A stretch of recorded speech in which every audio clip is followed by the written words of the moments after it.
ಇವತ್ತು ಹಳೆ ಮೈಸೂರು ಭಾಗದಲ್ಲಿ ಕನ್ನಡ ಸಾಹಿತ್ಯ ಪರಿಷತ್ತಿನ ಒಂದು ಸಂಭ್ರಮ ಎಲ್ಲ ಕಡೆ ಮನೆ ಮಾತಾಗಿದೆ ಮತ್ತು ಭಾಳ ಕಳೆ ಕಟ್ತಿದೆ. ಆದರೆ ಒಂದು ಬೇಸದ ವಿಚಾರ ಅಂತ ಹೇಳಿದ್ರೆ ಆಹಾರ ಪದಾರ್ಥವನ್ನು ವಿಚಾರದಲ್ಲಿ ಅದನ್ನು ಯಾಕೋ ಗೊಂದಲಗಳಿಗೆ ಎಡೆ ಮಾಡಿಕಟ್ಟಂಗೆ ಆಗ್ತದೆ.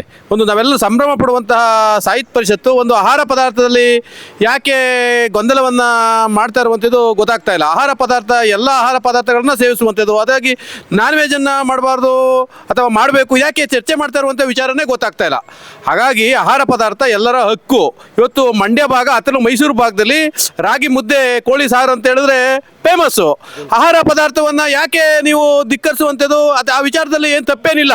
ಅದನ್ನು ಧಿಕ್ಕರಿಸುವಂಥದ್ದು ಅಥವಾ ಮಾಂಸಾಹಾರಿ ಮಾಡಬಾರ್ದು ಅಥವಾ ಈ ಥರ ಏನು ಹೇಳುವಂಥದ್ದು ಏನಿಲ್ಲ. ಅದು ಆಹಾರ ಪದಾರ್ಥ. ಅದನ್ನು ಸಾಹಿತ್ಯಿಕವಾಗಿ ನಾವೆಲ್ಲರೂ ಸುಧಾ ಹಳೆ ಮೈಸೂರು ಭಾಗದಲ್ಲಿ ಅತ್ತಲೂ ಒಕ್ಕಲಿಗರ ಪ್ರದೇಶಗಳಲ್ಲಿ ಹೆಚ್ಚು ತುಂಬ ಇಷ್ಟಪಡುವಂಥದ್ದು ನಾನ್ ವೆಜ್ಜು. ಅದೆಲ್ಲ ನಾನ್ ವೆಜ್ ಪ್ರಿಯರು ಅದನ್ನು ಇಷ್ಟಪಡ್ತಾ ಇದ್ದಾರೆ.